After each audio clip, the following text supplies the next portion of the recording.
Mahagurus. In this video, we will learn how you can create a private windows, a new tab, and a new Safari browser in your Safari. So here I'm using MacBook, and to create a new window or new tab or private window, you have to click on this option which says plus sign, and when you click on that, you will have a new tab. So the more you click, the more tabs you will have.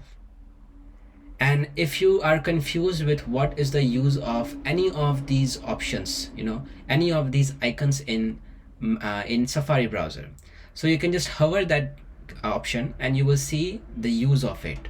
So you can see when I'm hovering here, even if I'm not in a website or I'm not in a web page, it shows me the use of it. So it says show the previous page, and this one is show the next page.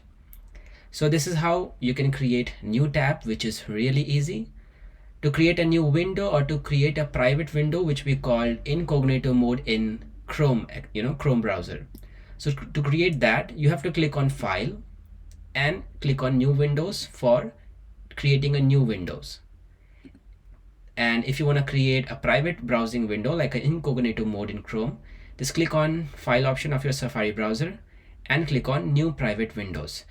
You can have all the access of creating these windows using a shortcut which is listed over here. Just click on that and there you go, private browsing enabled.